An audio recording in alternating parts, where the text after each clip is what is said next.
What's up, guys? And thank you for tuning in to today's episode of Pave the Way. Thank you so much for subscribing. Please continue to do that. It helps us get our message out there. Today on the show, we've got Frankie Willingham. Frankie is a local entrepreneur here in our local community that has built several businesses that do multi-million dollars a year. And he shares a lot about the adversity that he had to overcome to get to where he is today. A lot of good knowledge, a lot of good wisdom that he pours out on us today. So I'm so excited for you guys to hear his story. Let's dive in.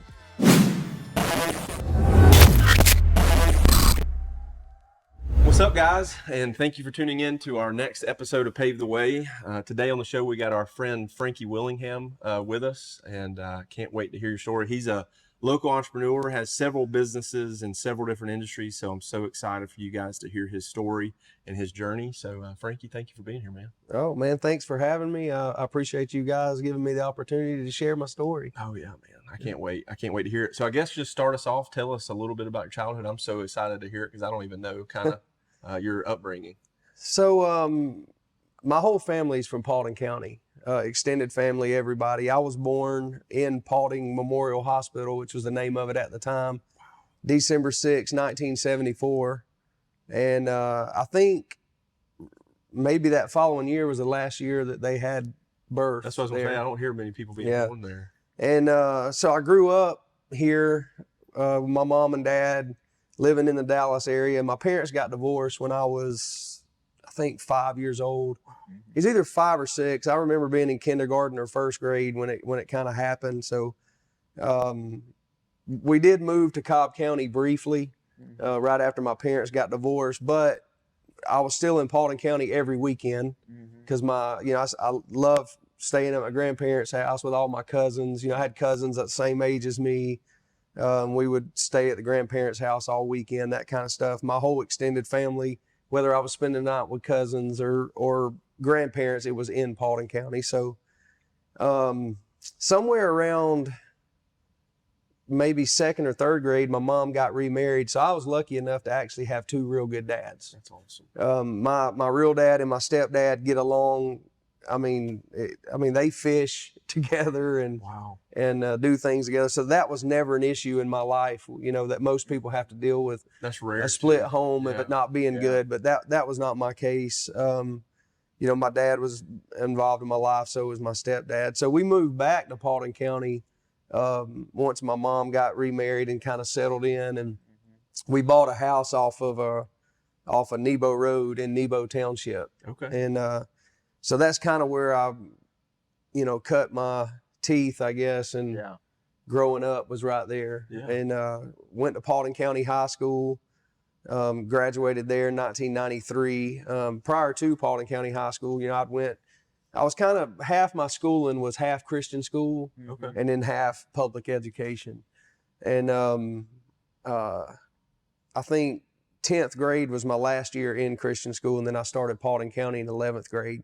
And it had a lot to do with, because Christian schools cost money. Yeah. And we didn't have a lot of money. And my parents came to me, he's like, hey, we're going to have to make a decision here. So also I was very involved in sports growing up. I played football, baseball, and basketball, literally from the time I could walk. And the Christian school I was going to at the time wasn't that big of a school. Didn't have we had a sports program, but it just, I was starting to get some offers and some looks. So it made sense for me to go to a bigger school. Yeah. And that's what I did. And so 11th and 12th grade, I ended up, going to Paulding County, graduated from there. And I wasn't sure what I was going to do after graduation, even though I did have some athletic offers, from a few places, like Bruton Parker, which is down in South Georgia. I don't know if y'all have ever heard of them. And, a couple other, smaller schools. And I thought about going in the military, also. And my mom would not allow that.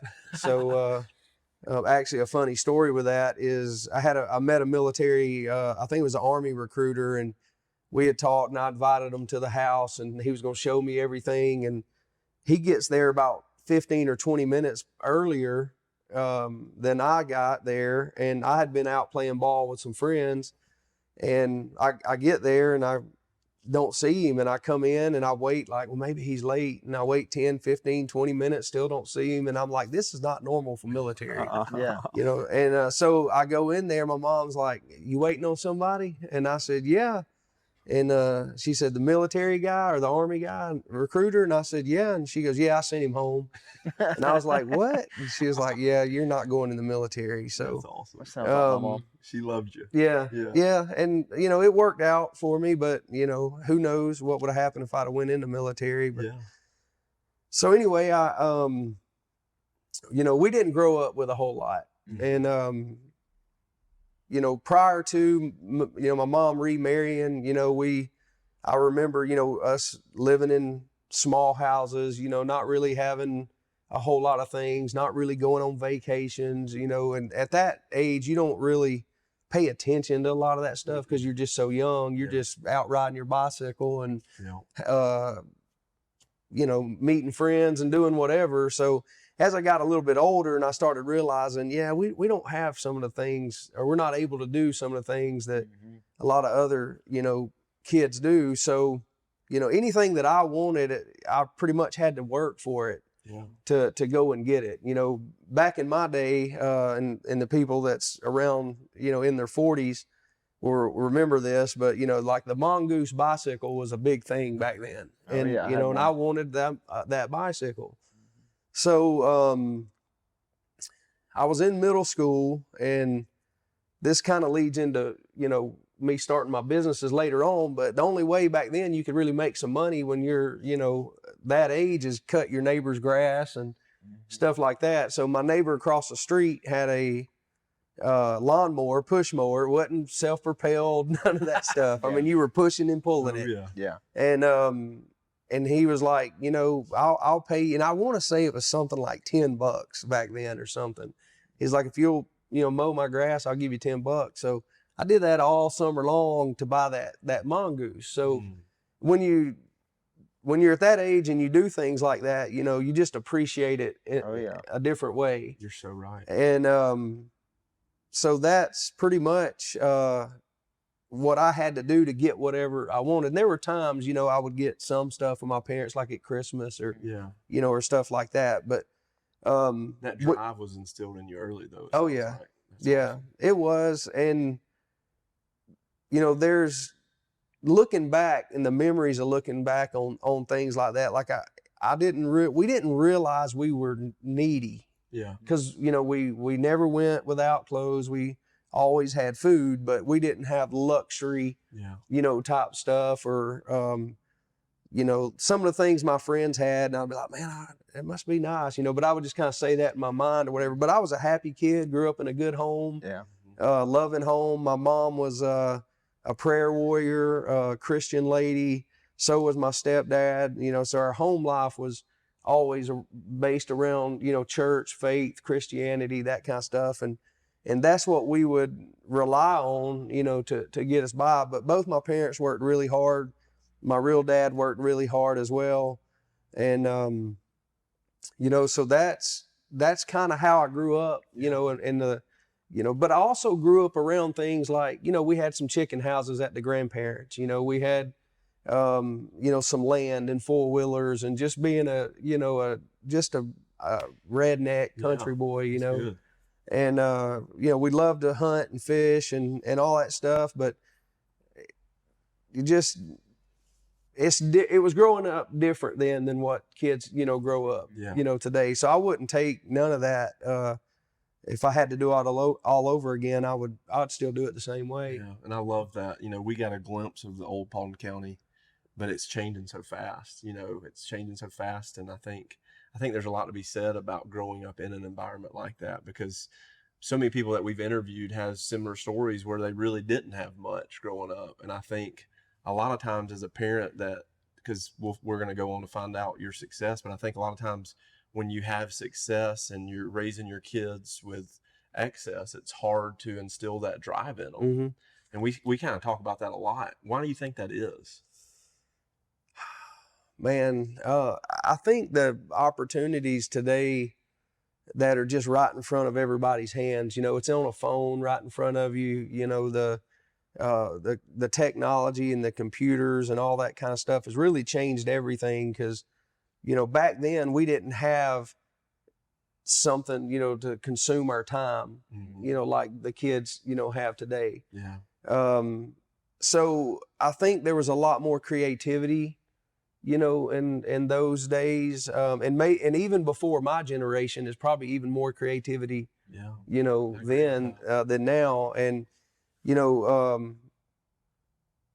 I'm not, saying it's went away. It's just in a different, sense. So for the kids today, being appreciative, it's almost the culture that we live in is almost like, it's got to be now, and the patience just isn't there. And if you're going to start a business, or you're going to either start a business, or you're going to jump into a business with someone, or you're going to be someone's right-hand man in a big business, those are qualities you got to have as far as patience, because it's not going to happen overnight. And I think that's some of what the problem is with some of the kids.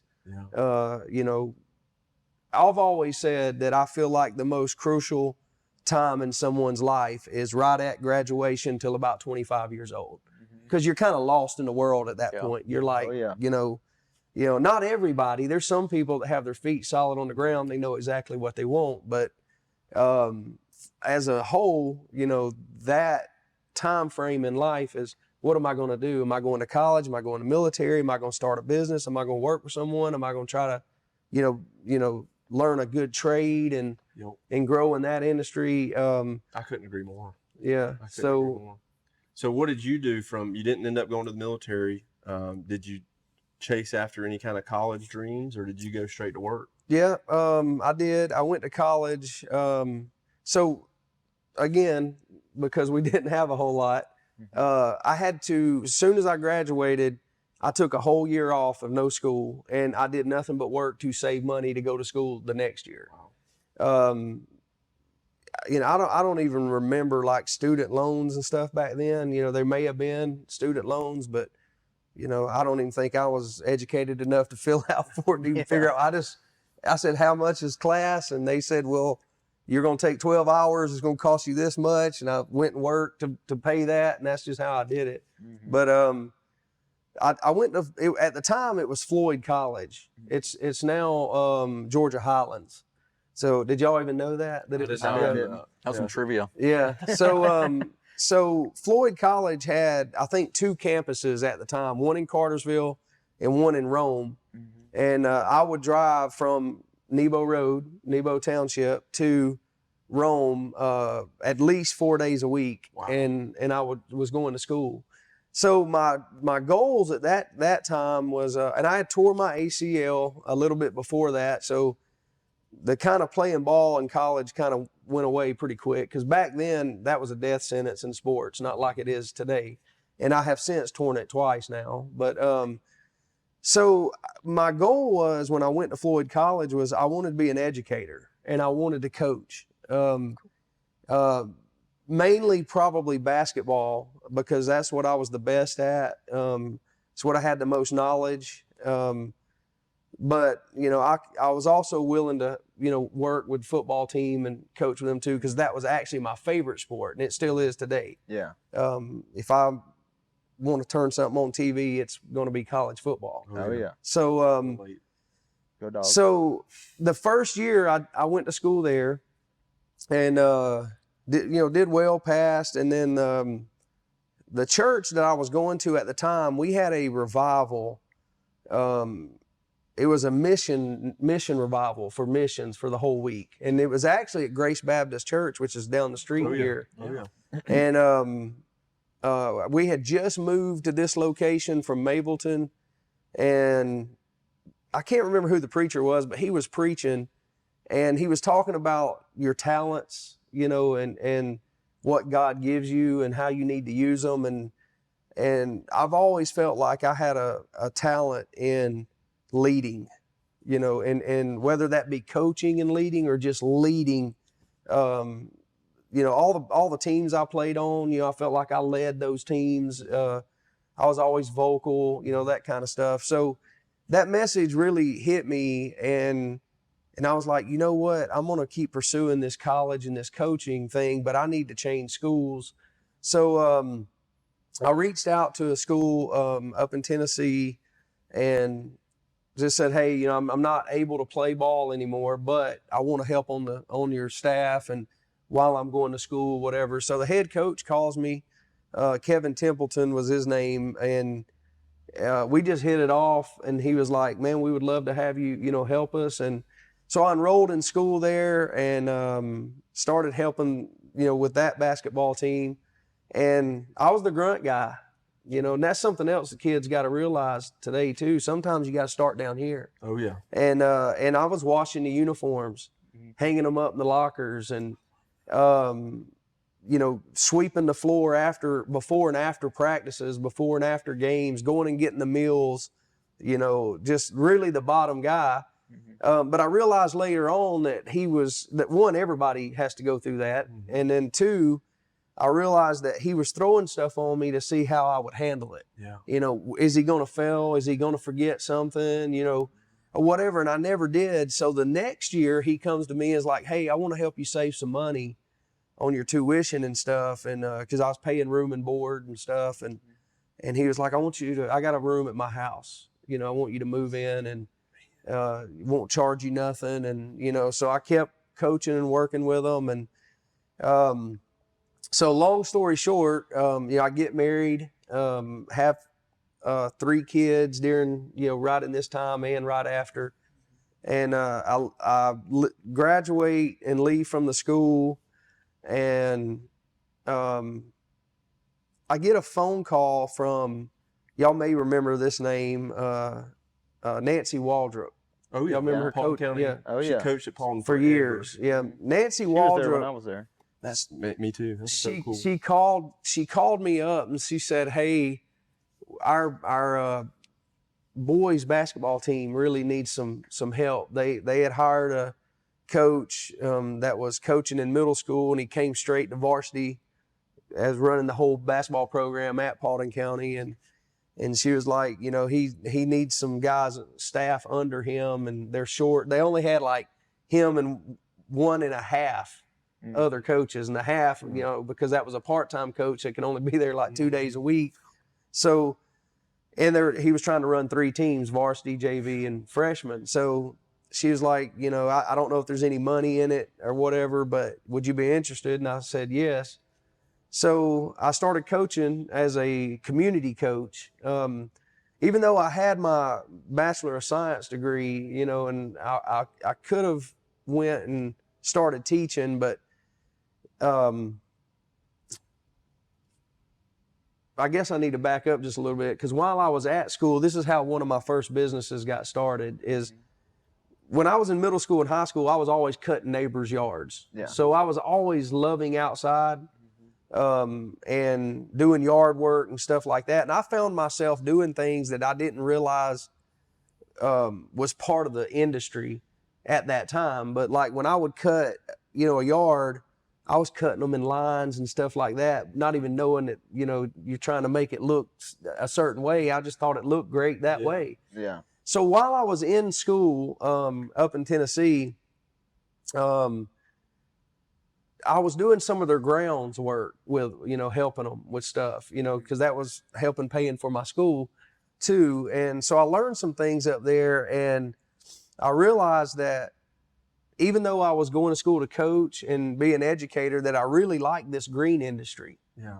And I just found it unique, that where you can be creative, and it's endless. The knowledge is endless. So you're never going to get to a point where, well, I've reached the top with this now. It doesn't happen that way. So, I want to say it was either after my second or third year. And I get a call from my girlfriend. She was my girlfriend at the time, and says, hey, I got some news. You're going to be a daddy. And I was like, okay. So that I really should have told y'all that first, because that is what really kicked everything in motion for the rest of my life and all the decisions I would make, because my whole world changed at that point. Yeah, now you got to be a provider, you got to be all these things. Yeah, and am I going to be able to go to school and keep going to school? I was trying to have to figure all this out now. Of course, we wasn't married, and, that didn't make my traditional family, happy, because the values that we had. But so I decided not to go back to school that fourth year, or that last graduating year, and do it online and do it. That's when online school started kind of taking off. I was like, well, I'll just do my last year at home. So I went to work at the Paulding County Recreation Department. I was trying to think how I got that job, but I knew some people there that already worked there, and they said yeah, and I got the job, and what that led to is during the summer they sent me to do all this lifeguard and pool training, and I ended up running the whole swimming pool at Sarah Bath Park. Man. And so during the summer, I was over that entire pool. So basically from about the 1st of May to about the end of September, I did everything at that facility. And then from October to the end of April, I worked in the recreation department, mowing their fields and cleaning up the parks and emptying trash. But that's actually where I learned a good bit of what I do now, with my businesses. So we had irrigation and stuff on some of the soccer fields and stuff like that. And I didn't know irrigation at the time, but I learned it.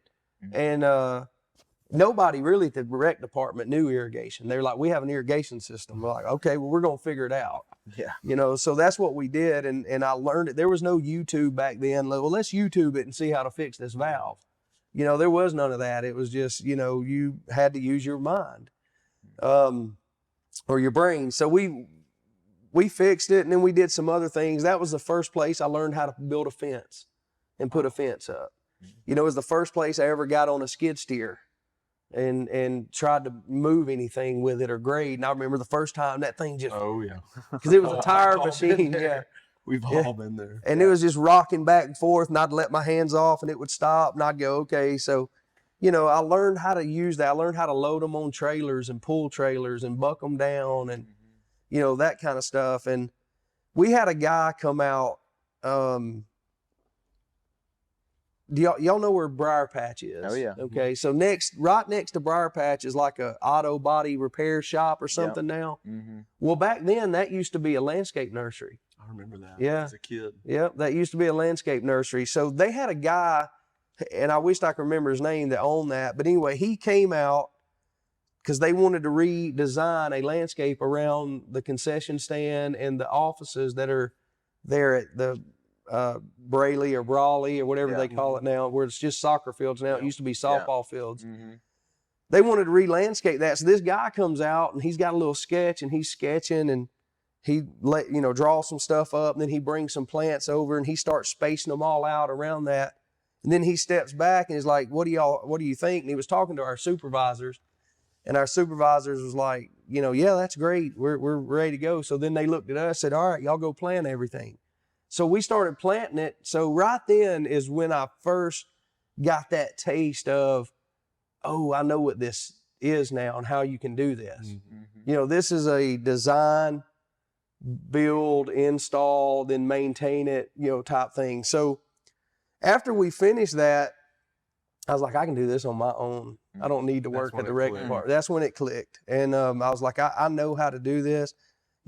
Coupled from cutting grass at middle school and high school to working at the college, on their ground maintenance for a little while, and then coming to the rec department, it's like all the pieces started kind of coming together. Now, at the same time, I was still coaching. Yeah. That's when you started doing the community coaching. Right. Yeah. Yeah. Well, a little bit right after that. So, I was still trying to play around with, coaching and running a business, because I kind of wanted to do them both. Yeah. So I went out and, Jason Sweat, I don't know if y'all know him, but he's one of my best friends, lifelong best friends growing up. He's actually runs my landscape company now, All Things Outdoors. He runs the whole show. And so at that time, though, he was in pest control business. And he was like, are you going to do it, man? I think you ought to do it. And I was like, well, let's do it. So we went to his house and printed out like a bunch of flyers, and I created a name. You know, at the time it was Master Green Lawn Care and Landscapes. And we registered, you know, with the state, so it'd be a, you know, legit name. Oh, yeah. And then we went out and did a bunch of illegal stuff and handed flyers on mailboxes. Oh, yeah. And you know, I didn't know it was illegal. Yeah. You know, but you know, I learned later. Nobody said anything to me. I never got a phone call with anybody. You know, hey, you put this in my mailbox. You know, nothing like that ever happened. But somewhere along the line, I realized, hey, this is illegal. I can't put this in people's mailboxes.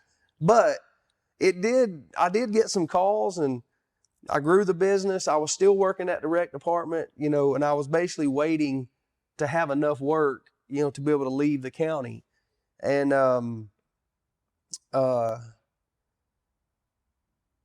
my family really helped me with that, because they started just letting me do their yards, even though they had mowers and stuff. And they're like, well, we'll just let you do ours. And then my next one, you know, well, you can do hers, and then hers. And the next thing you know, it just kept growing and growing. And what really kicked it all off, though, and this is you know, at this point we're just climbing up the hill, but what really set me in motion to build a good business, that from that business I grew other businesses, was this one incident. Or it wasn't an incident, it was just on purpose. It was a godly timing. But my mom and them at the house we were living in on Nebo could never get grass to just look good in their front yard. We had a big front yard. So I got a skid steer out there, and it was getting close to winter. And I graded the whole yard, and I seed and strawed with ryegrass. And you know, the regular homeowner that lives around, they don't really know the difference in grasses. So when that ryegrass comes up in the winter, y'all know how good it looks. Oh, it's green as can be. It looks like the side of the road where they do the road work. You know? Yeah. So it comes up, and I start mowing it. Man, I'm putting beautiful lines and everything in it. And my neighbor across the street comes over, and his name was Sam. And he comes over and he says, man, I have never seen anything look this good. He's like, well, how did you do this? And I'm just sitting there wanting to tell him, man, it's just ryegrass. Like, he thought it would look like that all the time. He didn't know when it got hot it was going to die, and I had to sow something else. So he was like, are you interested in some more work? And I was like, man, I said, yeah. And I handed him a card, told him I'd started a business. And so this guy was the facilities maintenance manager for all the Salvation Armies in Atlanta. And he says, we're taking bids for all the maintenance, the outside maintenance. And he was like, put you a bid in, and let's see, you know, if we can get it or whatever. So I go and look at all of them, and this is my first time really having to lay an estimate out, you know, because, you know, if you miss, man, you can go under. That's you know, and you don't want to overshoot yourself because you're trying to start up. You want to land the job too. Yeah. Yep. So, I want to say it was something like 12 or 13 facilities. And what this also told me was I will be able to quit the county if I land these contracts. So, I did the bids, I turned them into them. And if memory serves me correct, it was something like $265,000 was my bid for 1 year for 12 or 13 facilities. And he comes back to me and he goes, hey, you need to add about 50,000 more on that, and you got it. And I was like, okay. Wow. You know, so I added 50,000 on it. What year was this roughly? This was, this would have been about 2001 or two, somewhere right in there. That's so cool. And so it ended up being something like 305,000 or something was the contract. So I found out later on that Sam had told me, he said, you know, they were sealed bids. And he was like, when they opened the bids and everything, you know, you were the lowest bid, but you were like, $50,000-$60,000 lower. Wow. And he goes, so the board talked, said, hey, we'd like to have this guy do it, but we're worried that he won't be able to make it through the year if he's cut himself short. So they just said, if you'll come in a little under the lowest one, we'll give it to you. And that was 50,000. Oh. So that catapulted me to a new level. I was able to hire some employees at that time. So it was just me by myself. And then my real dad, or biological dad, would help me on the side when, he would get off work and stuff.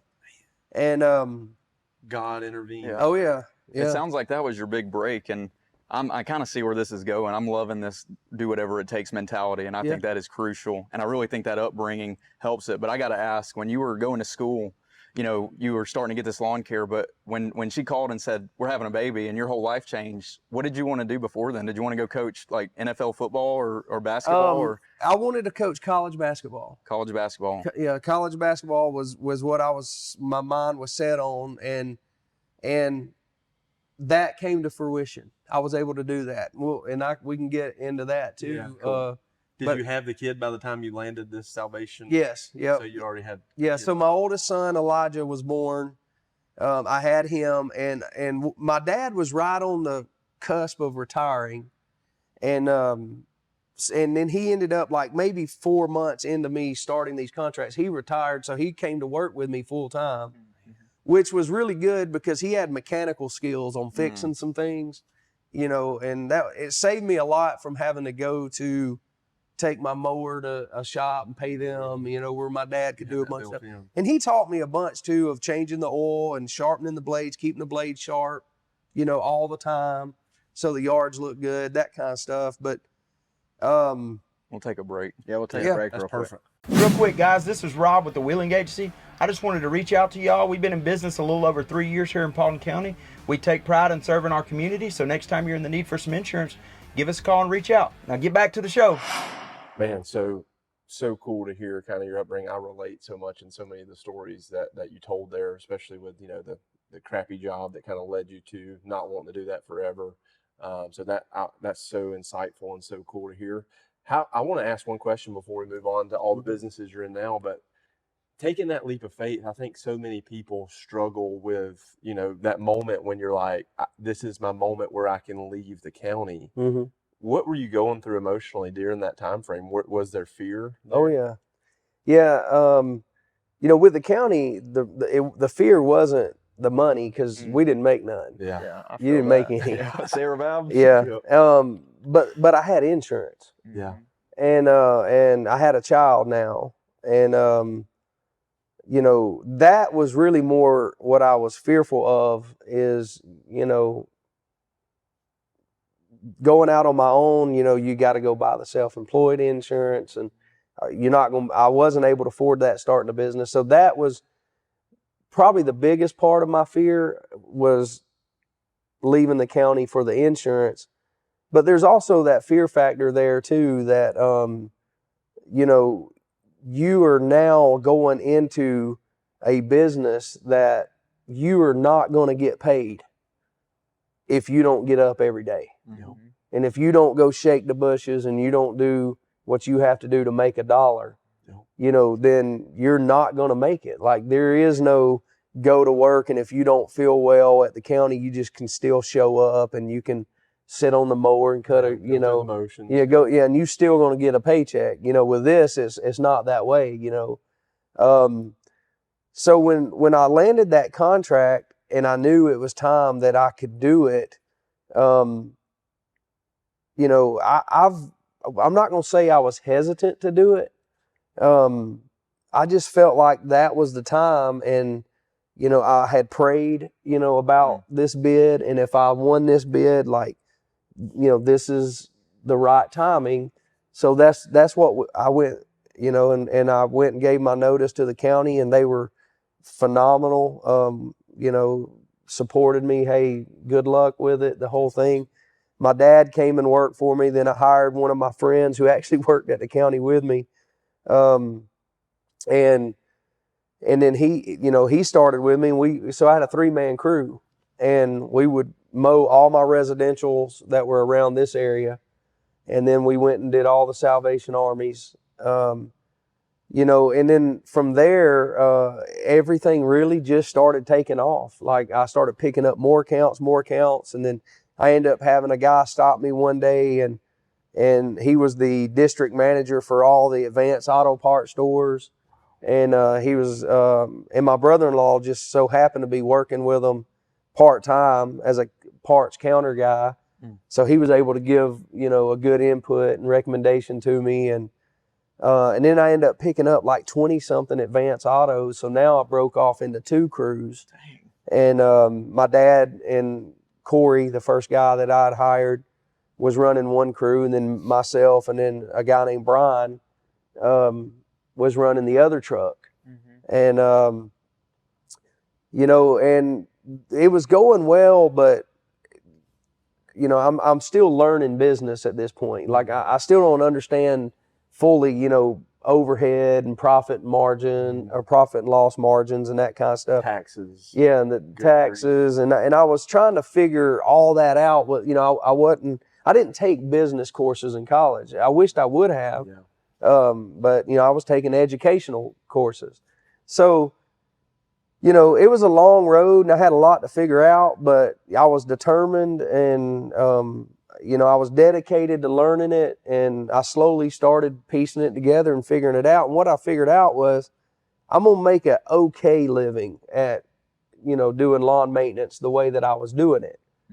Or I could change that model to do more high-end, year-round, full-service contracts, and then start into the landscaping. And that's where the company started growing when I changed that. So you had a pivot there. Yeah, and that was probably around the 2002 or 3 mark. And I started pursuing, you know, bigger landscape projects. Like I would find, you know, new commercial properties that were being built, you know, up and down 278 here. And I would just stop in and say, hey, do y'all have a landscape contractor yet? And surprisingly, most of those GCs would say, no, I mean, we got a budget, but we don't really have nobody, you know, yet. So I would give them a price, and you know, there's several things I landscaped up and down this 278 right here just from stopping and asking. Just from stopping and asking. The bushes. Yeah. That was a good timing on it too, because Yeah. it was 01 is when they built Target. Yeah. And it was going off. It was perfect timing. So that led into the next growth of, I ended up overselling, and I was like, okay. And, you know, most of my family, my uncles, aunts, you know, they're all business owners. Like my grandfather started a plumbing company like in the 60s. Wow. And it's still going today, you know, that my uncles and them run. But so I had some business family that I could call and say, hey, you know, how can I help with this? And my uncle was very good with guiding me in certain things like that. So when I had oversold, I kept seeing this guy all the time in his truck.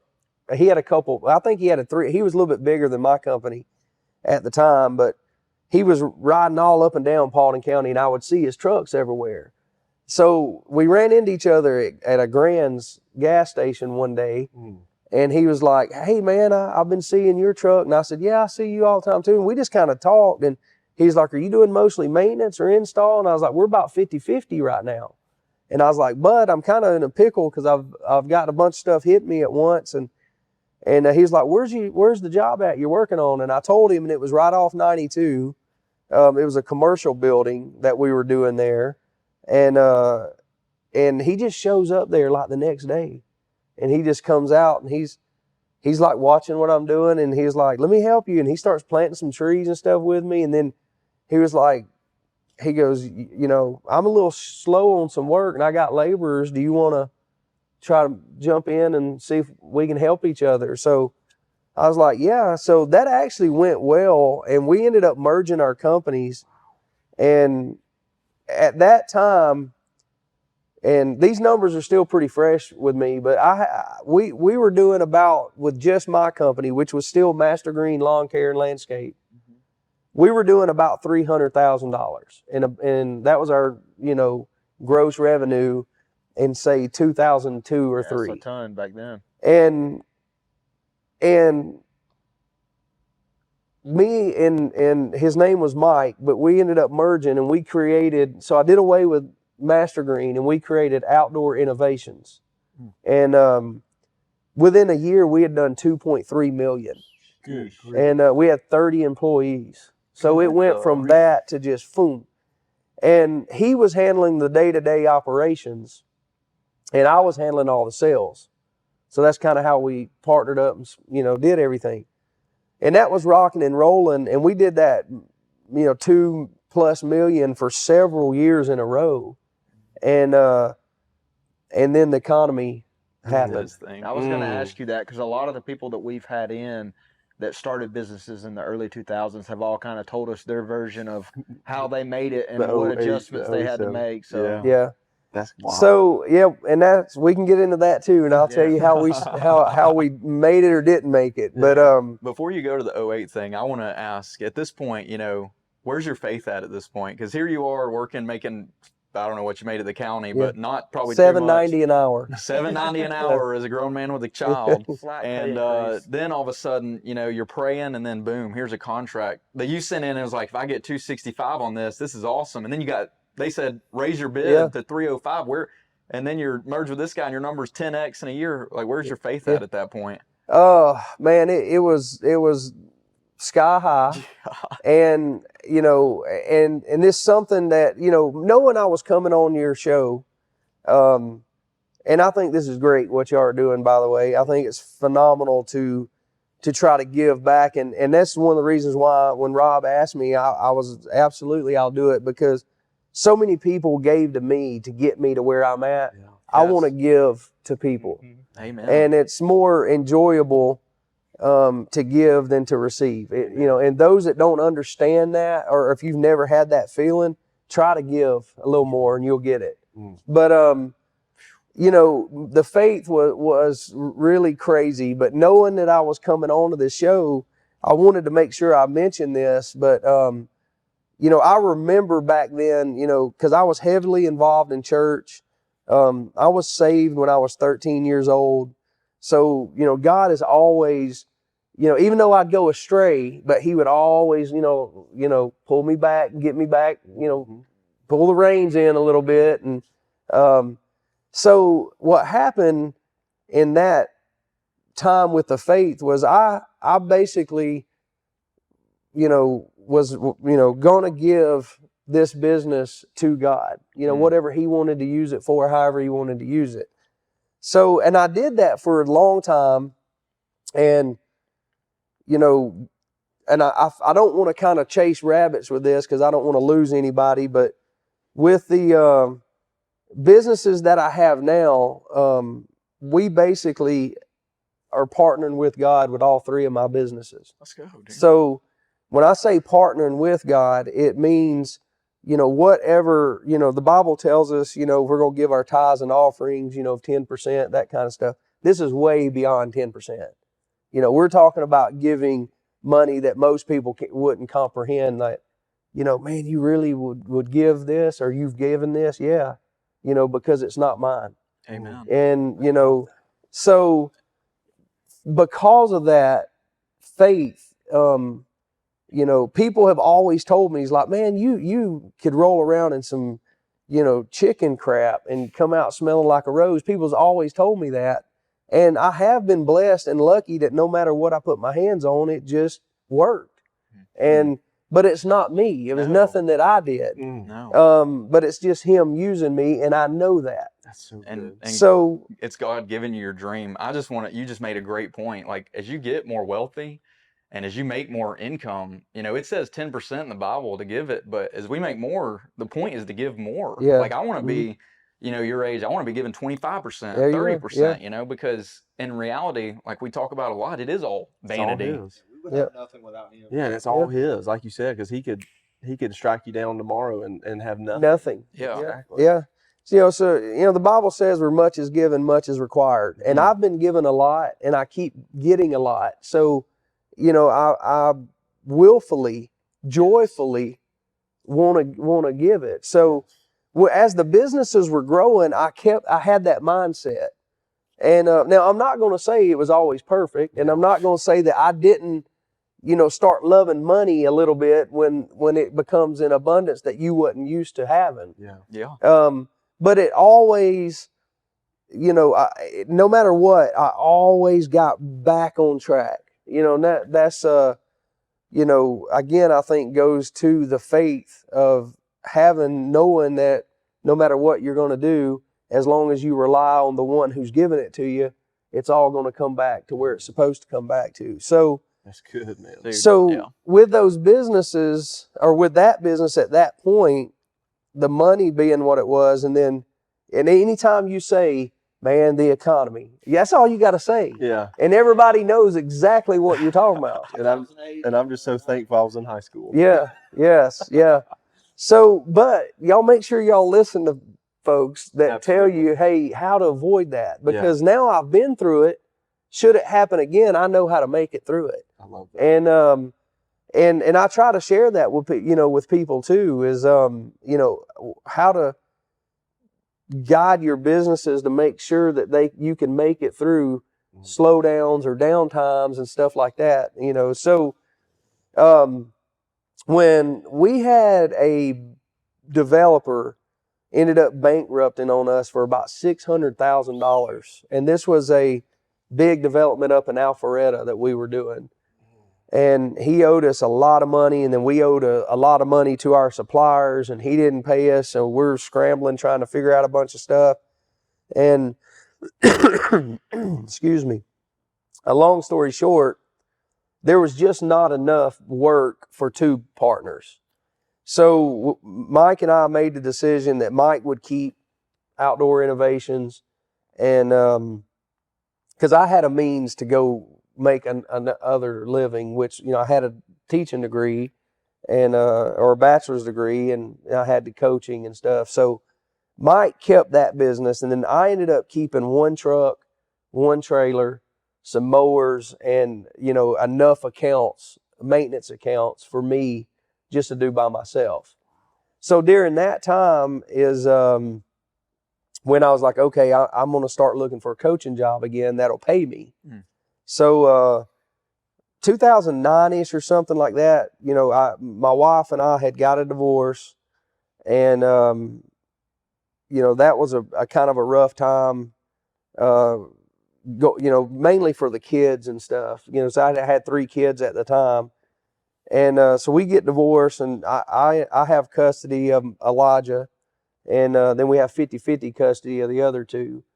And I applied for, there was a coaching position open at Southern Poly in Marietta for the men's basketball program. And if you're familiar with Southern Poly's basketball, during those days, they were always loaded, always ranked in the top 5. And I got the job. And a year later, so there's 5 guys on staff at this level, the head coach all the way down to me. And of course, I'm the grunt bottom guy again. My salary was like $8,000. And that was mainly camp money from summer camps. Sounds humbling. Yeah. So I was making about $11,000 cutting grass, doing maintenance, and about $8,000. So we had went from making that $2 million, whatever, to the economy just going to the bottom, to me making, $18,000, $19,000 a year, trying to raise Elijah full time and then my other 2. And, but I kept the accounts, the maintenance accounts, that I'd had from years past.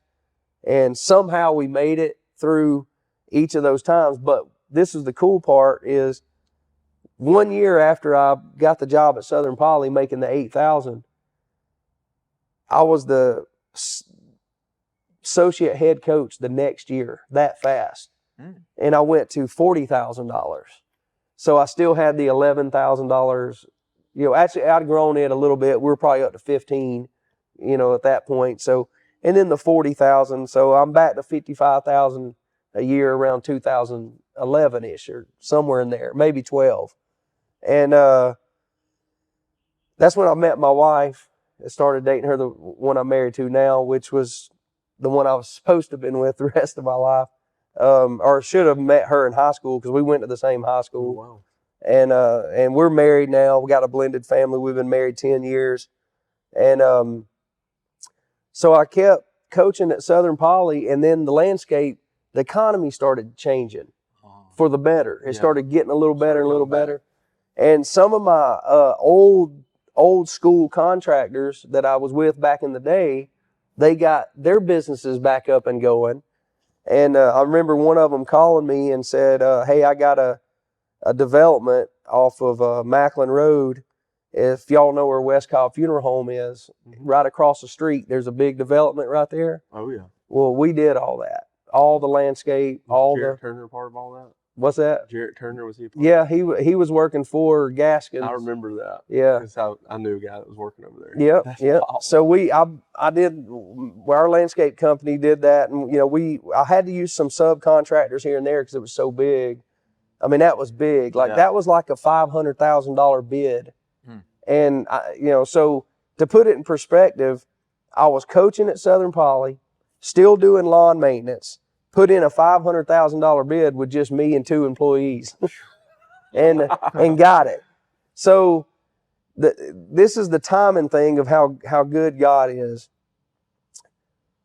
Our AD walks into the door at Southern Poly in our coach's office, and he's just got this look on his face of that there's major problems. And we're like, Carl, what is it? And he sits down and he goes, the university systems of Georgia, which they control all the universities that are not private in Georgia.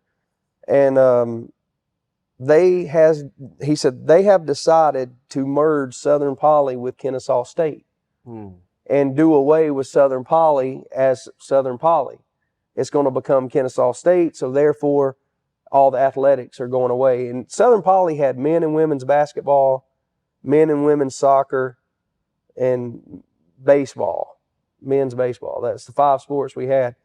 So they did away with it. And what was cool to me is I was already thinking, because I just won this $500,000 bid, of, I'm going to have to resign and get back into what I really love doing. Yeah.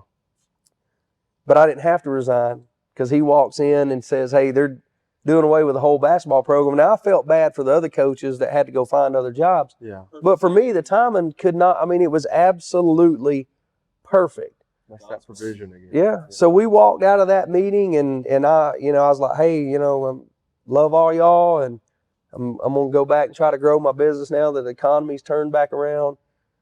So that's where All Things Outdoors was birthed, which was really 2011. But it was 2013-ish or 14, something like that, when I won this $500,000 contract. And it was going to take us a full year to do this thing. And I met my hardscape masonry manager, who still works for me to this day, during that same time, because he was working for Brown's Pools, and they had slowed down to basically nothing. So it worked out great for him to come and do a lot of the hardscape masonry stuff over there. So he stuck with me. After we finished that project, it was just a boom, boom. They all just kept growing. I mean, kept popping up, and I kept bidding on them and kept winning them. And then, we go to 2016 and 17, and we're back up into the millions again. But this time it's just me by myself, like with no partners, and I just kept adding employees. And that leads us to about 2017. All Things Outdoors was doing so well. We were doing 5, 6, 7 million at that time.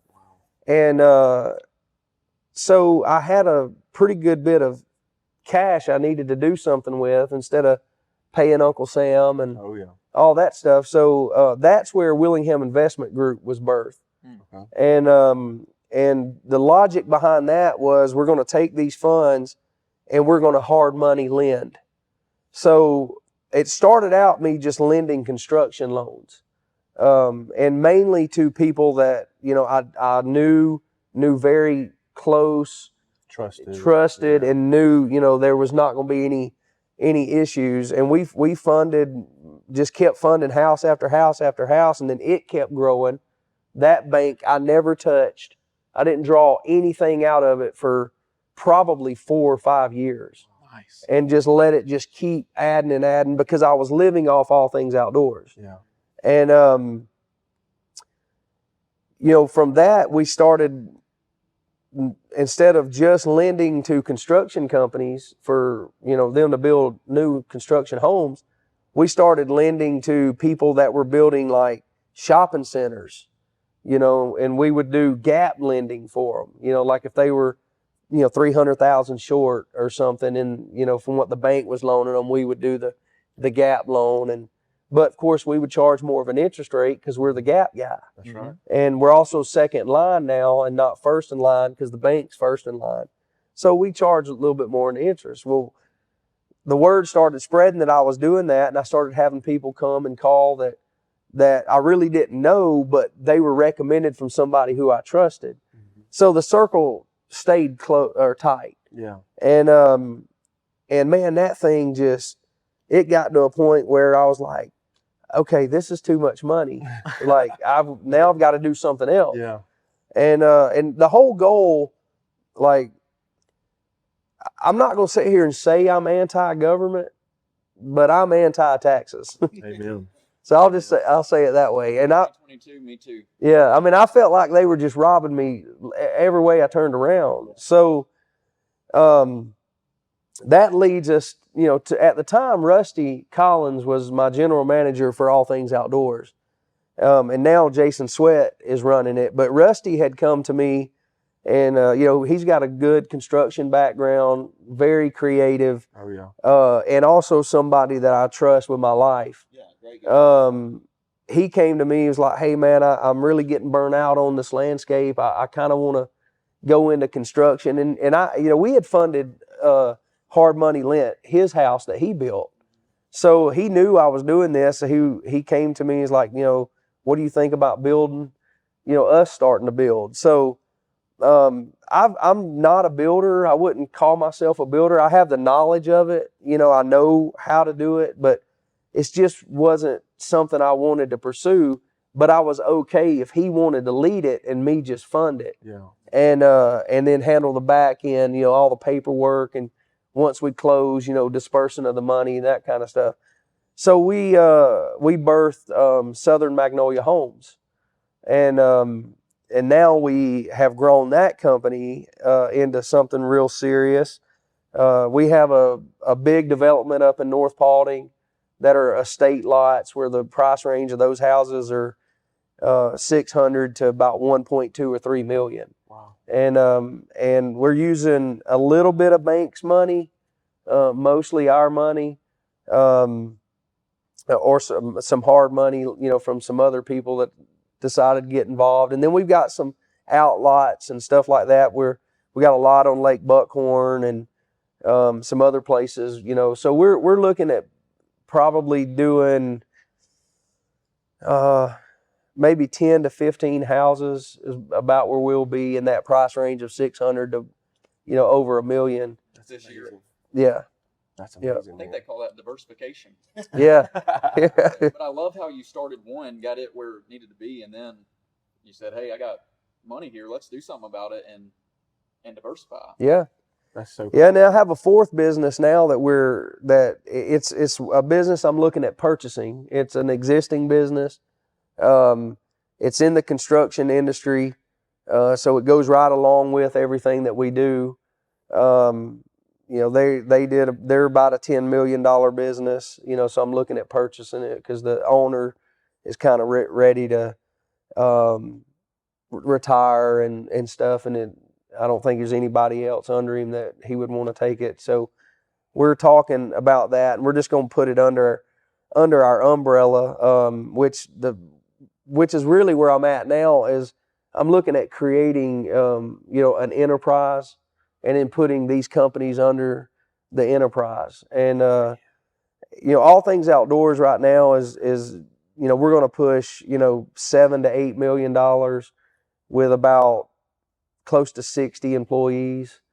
Southern Magnolia right now is just me and Rusty and my wife, and then my daughter works for us part-time, and it's a multi-million-dollar business now.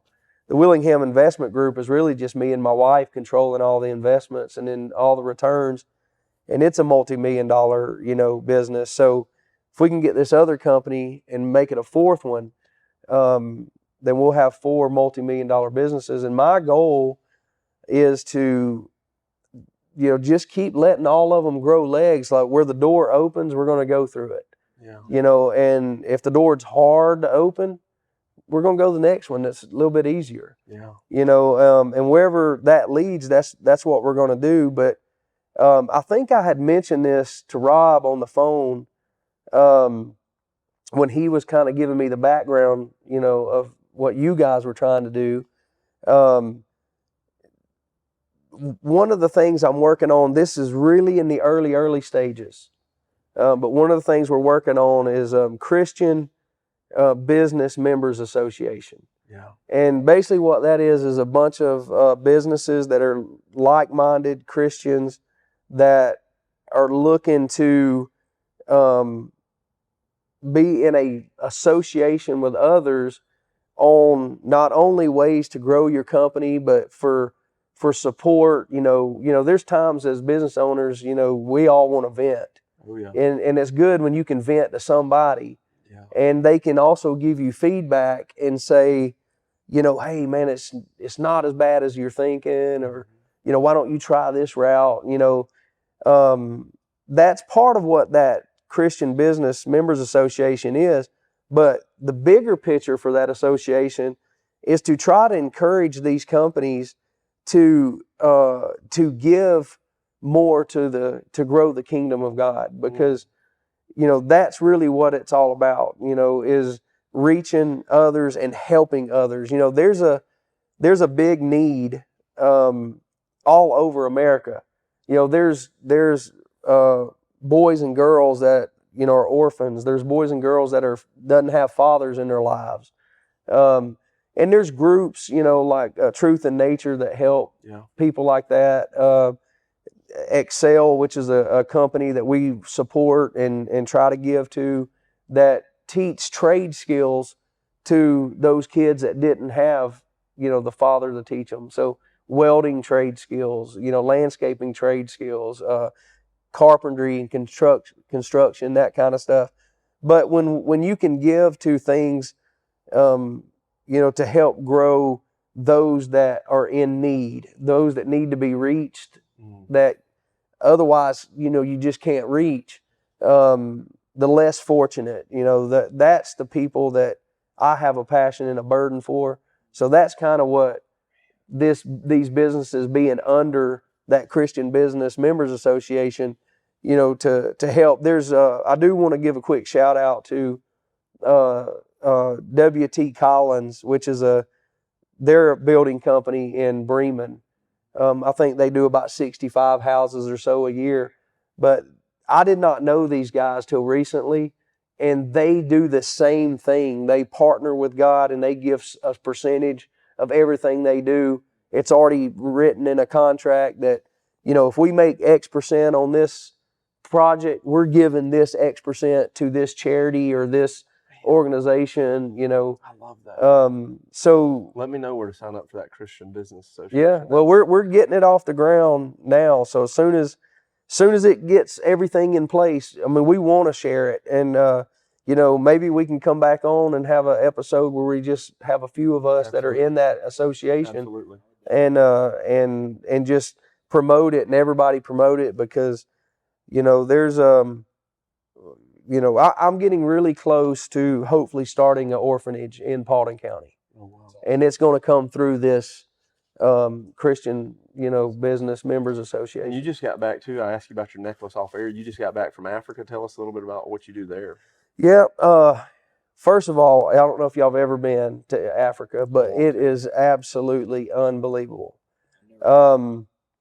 So Malawi, Africa is in the east coast of Africa, just above South Africa. It's a small country. It's a landlocked country. Depending on which day you Google Malawi, Africa, it's either the poorest country in the world or it's the third poorest. Like, it's always right there. A mentor of mine, a Christian brother of mine, he's 5 years older than me, but he has always been someone to help me through certain times of my life when things wasn't going well. He would always write me encouraging letters, and he and I could go a year and not talk, or 2 years and not talk, but then when we talk, it's like we never missed a beat. Yeah. But his name is Billy Wood, and he's the pastor at One Baptist Church in Douglasville. Right. And he got involved with missions in Malawi, Africa, with a group called Passion Center for Children. And it's basically a church that started an orphanage within their church. And then from there, they started planting other churches and having an orphanage outreach to those churches. The average life span in Malawi is 40 years old. So you can imagine the orphans. It's a big need there. And we've all seen the commercials, to where you can sponsor this child for X amount of dollars. And that's great. For people that do that, there's nothing wrong with that. But this organization does the same thing, but it's one you can actually put your hands on. You can see, you can touch, you can FaceTime with them, you can, see the development and the growth and that kind of stuff. And it's ran by local bodies of churches around here. Mm-hmm. So when Billy got involved with that over there, he's been asking me to go for years. And I just kept pushing it off. Well, I didn't know at the time that they were an orphanage. I just thought it was a mission work, some type of mission work. Well, the Lord had laid on my heart about an orphanage here.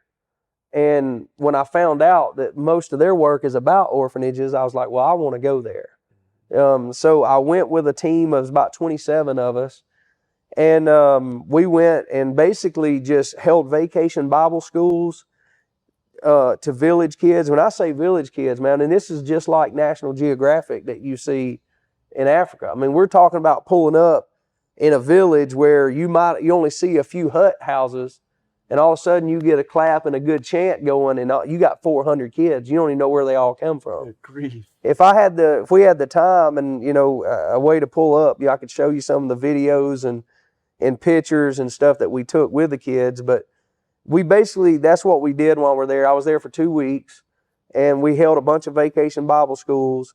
They have a widows ministry where we went and ministered to some widows and helped them with some of their needs, gave them, food baskets and stuff like that. They also have what's called a CHAMPS program, and that is kids that are autistic, or have some type of deformity, that prevents them from, doing what normal, kids would be doing. So each church plant of the 5 churches has a CHAMPS ministry. And so we went to minister to those kids too. We played ball with them. I introduced wiffle ball to Malawi, Africa. Now, I'm telling y'all, they loved it. That's amazing. They absolutely, we were teaching them the bases. You get 3 outs, you get 3 strikes, and you're out. You catch a pop-up, it's an out. Trying to explain all that to people that don't speak your language. Even though I had a translator, it couldn't have went any better, really. So that's what we did, while we were there. And I not only came home, I felt like I went to spiritual rehab, but I came home with a chest cold and a head cold. And I'm just now, I just got home, Saturday. Wow. So I'm just now getting over the jet lag. Yeah. Well, dude, I can't thank you enough for coming on. You have dropped so much knowledge and changed my life. I know Alex probably has one more question, but I just appreciate you, man. Yeah, Frankie, and I'm going to start using the mongoose work ethic, man. I'm going to go into work and say, hey, you guys need to get this mongoose work ethic. And I have no doubt that Christian Men's Business Association will have success because, not only the work ethic, but God's behind it. Yeah. Because you have that. But, you know, when we started Pave the Way, the one thing we wanted to do was inspire people that are you at Sarabab, that are on the lawnmower thinking, I should go put this bid in, you know. And we always ask the guests on here, if there's one piece of advice or one thing that you could say to, you know, that guy, you at 20, or the future generation, your kids, what would you say? Just one piece of advice that might help them pave the way, similar to the way you have. Man, I have a lot of things I would want to say to that, but to narrow it down to one, I've always had a saying, and I don't know if this is somebody else's saying that I heard somewhere, but I don't think I've ever heard it, and y'all can tell me, but I've been saying it for over 20, 25 years. Scared money never made any. You know, so you cannot be afraid and scared to try. You know, we're going to fail. I have fallen. Everybody sitting here has fallen. Yes. But the difference is getting back up. So if you're afraid to try because you're afraid to fail, then you're never going to do it. You know, but if one, fear is a liar. All right. So don't let that hinder you. Put that back and then just step forward. And if you fall, it's okay. It's all right. Get back up. And if that business didn't work, try another one. You know, I know people that have tried 20 businesses before the 21st one worked. Yep. You know, so my advice would be to, if you stay hungry, don't get complacent. Do what you say you're going to do. No matter if it costs you money, you're going to be successful. So don't be afraid to try it, and don't be afraid to fall, would be my biggest advice. That's good stuff, man. That's excellent advice. So. That's good stuff. Thank you, brother. Yep. I Thank y'all. appreciate you, man. Thank you. Thank you so much.